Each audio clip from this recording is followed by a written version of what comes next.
we drove to New Jersey. Your eyes saying I'll be worried.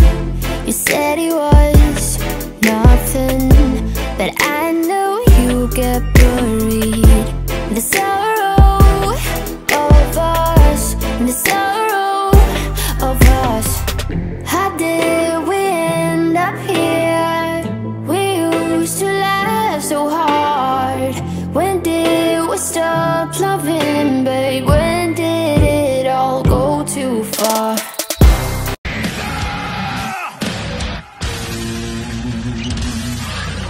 Sa video ito, ituturo namin sa inyo kung paano ang tamang pag-assemble ng Sanyang 202230 TV stand. So, pag in-order nito sa Shopee, TikTok at Lazada, meron kayong ma-receive na 3 box.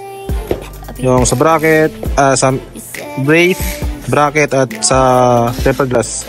So, ipapakita namin sa inyo kung paano ang tamang pag-assemble ng Sanyang 2230. So, yun, para maumpisa ng pag-assemble, unahin natin buksan ang box 1 of 2.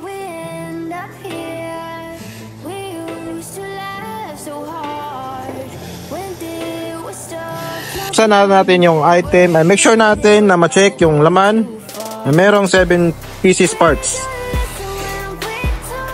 3 tempered glass.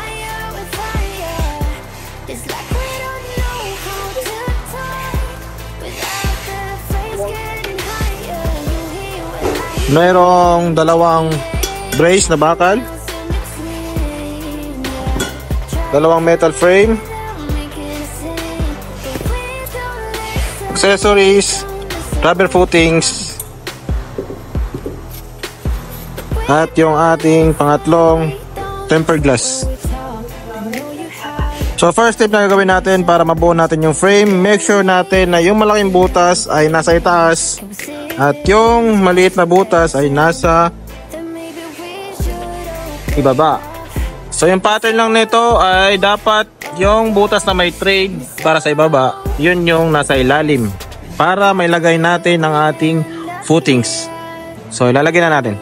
Kapag lagay ng rubber footings, make sure natin na hindi mabaliktad dahil dito sa kabila, pag nilagay mo siya, wala siyang trade. Tapos dito sa kabila ay merong trade. So dyan siya dapat ilalagay.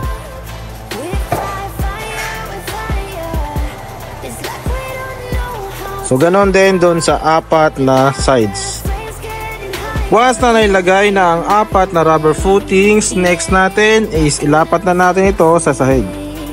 Next natin ay ang ating side brace. Next natin is ang ating side metal brace. So paano ang tamang paglagay? Dapat nakaganito. So, yan yung 2 butas, dapat tumapat dyan. At yung maliit na butas ay dapat nasa may bandang harapan. So, lagyan natin ng tornilyo gamit itong tornilyo na ito para mahigpitan natin. Paglagay ng tornilyo, gamit lang natin ay kamay at allen wrench para mas mabilis.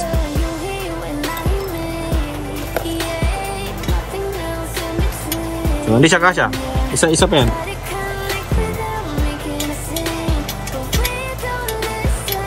So yung allen wrench pala na gagamitin ay libre na po ito. Kasama na po ito sa accessories na ibibigay. 2 size, may maliit at may mas mataba.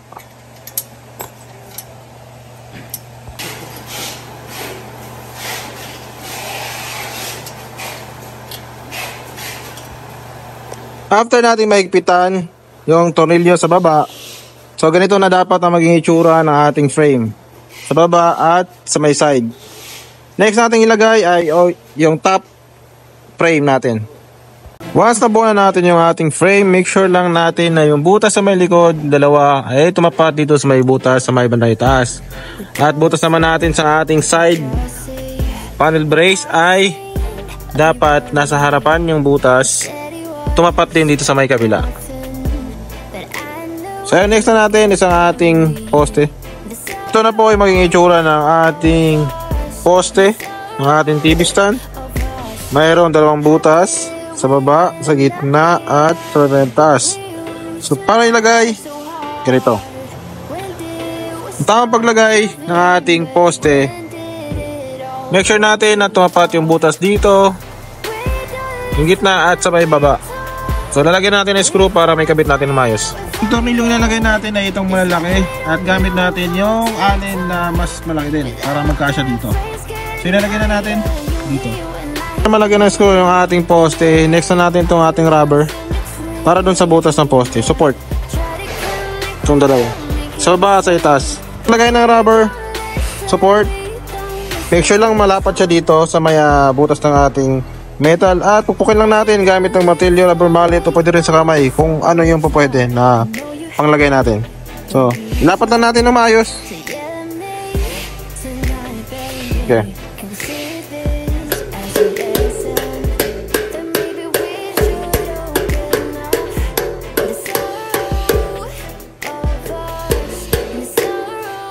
Kaya pag nailapat na natin, make sure lang natin nailapat natin lahat ng side. Okay na tayo dyan. Ganon din doon sa may taas. Natin malagay yung ating rubber support. I-next natin itong ating metal clip para sa tempered glass. Yung itsura na ito ay para dito sa butas na ito. So, paano ikabit? Papakita namin sa inyo. Para mailagay natin itong ating metal clip, ay make sure meron itong partner na screw. At ito po yung partner niya. Dapat na ilalagay. Gamit ito ng Phillips screw para ma-assemble natin at may kabit natin dito sa butas na ito. Para may kabit natin, screw lang natin yung screw na to dito sa may butas sa ilalim. Tapos kabit natin siya sa butas. Once na ikabit natin at nahigpitan, make sure lang natin na yung ganito ang maging itsura. Nasa ibaba yung plastic na ito. Ganon din sa may kabila. Kapitan natin yung dalawang clip na yun. Next natin itong ating support. Dito naman to sa may gilid.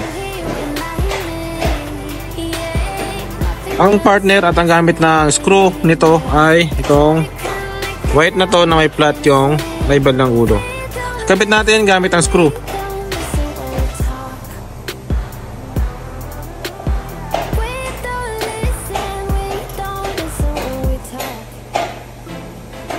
Ito na ikabit na natin yung mga clip sa may bandang gitna. Yan sa dalawa na yan at ito sa gilid. Make sure lang natin na nakataas itong ating suction para sa ating glass. Ito rin sa kabila. Pwede na natin ilagay yung ating mga tempered glass.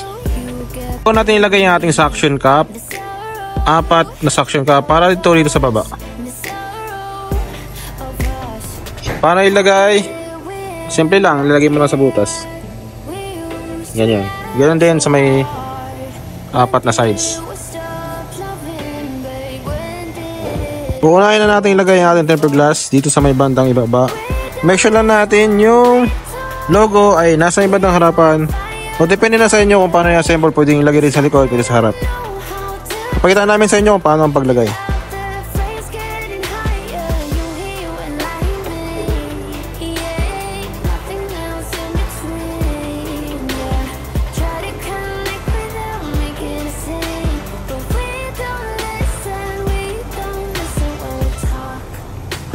So once na dapat na natin yung ating pinakaibaba na tempered glass, okay na yan. Nakadikit na yan dito sa ating suction. Next natin ay ang pinakagitna. Kapalagay ng gitna, pares lang yung size yung lower at middle tempered glass. Ganon din yung logo ay nasa bandang harapan. So, kabit natin. Recta shoot na lang siya dito doon sa may bintakadulo.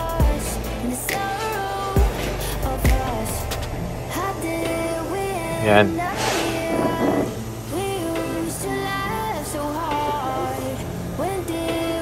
Pag nailagay na natin, hihigpitan lang natin doon sa may bandang ilalim. Yung may plastic screwan doon para kumagat at humigpit yung ating may kapit yung ating gitna ng tempered glass.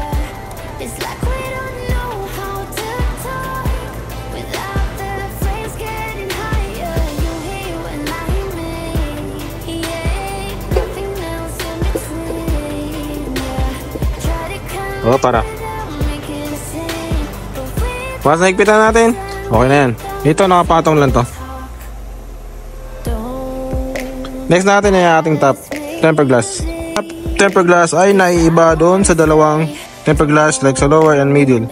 Itong top natin ay meron siyang tornilyuhan sa ilalim, 4 na sides. Yan. Dito natin nilalapat sa may butas na ito.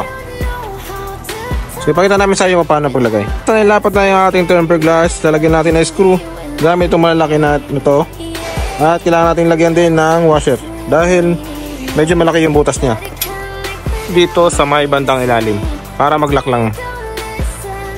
So nakalapat na yung tornilyuhan thread ng tempered glass at dito sa may butas sa ilalim sa metal frame. So lalagyan na natin ng tornilyo.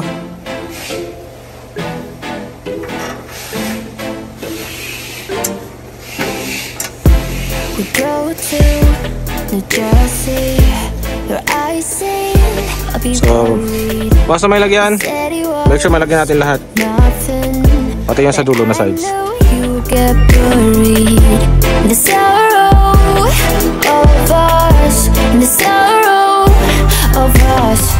How did we end up here? We used to laugh so hard.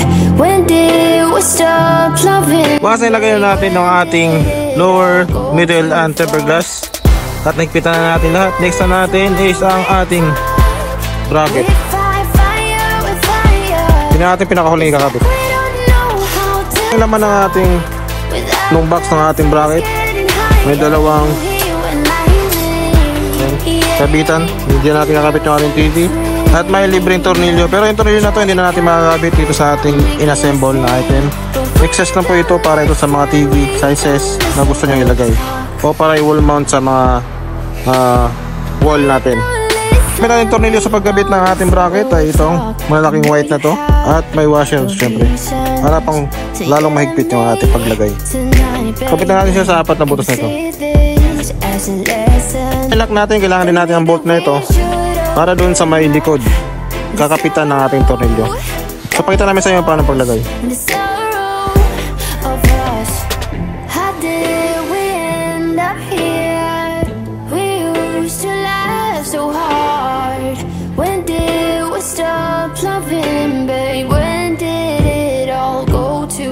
Natin mahigpitan yung ating pinaka-panel ng ating bracket. Next natin ikabit ito. Paano ang pagkabit? Lalagyan na natin ng tornilyo sa may bandang likod. Gagamitin natin yung kasamang accessories kanina na pinakita natin. So pagkabit na ito, papatong na natin dyan. Basta ipatong na natin, hihigpitan na natin sa may bandang likuran gamit ang Phillips screw. Make sure lang natin na yung screw mahaba na yan ay tumapat dito sa may metal para magsilbing guide at lock para hindi matanggal yung ating bracket.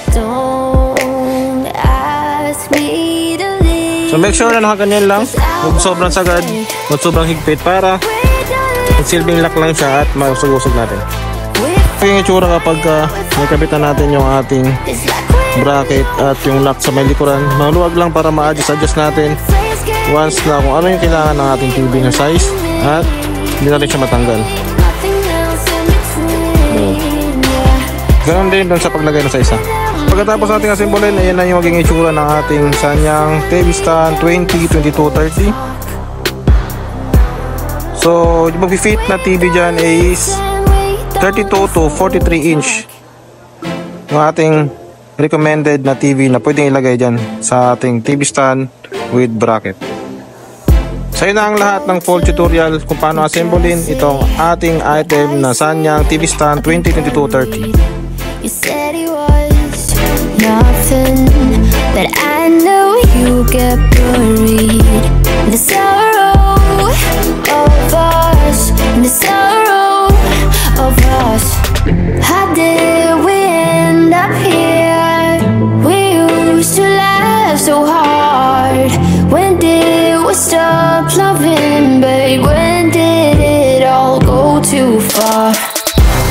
We don't listen when we talk.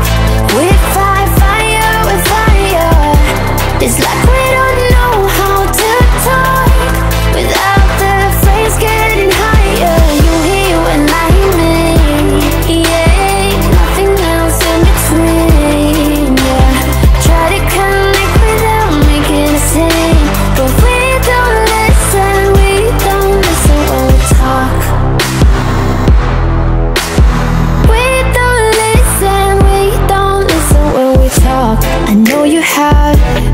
reasons to yell at me tonight, baby. Can we see this as a lesson?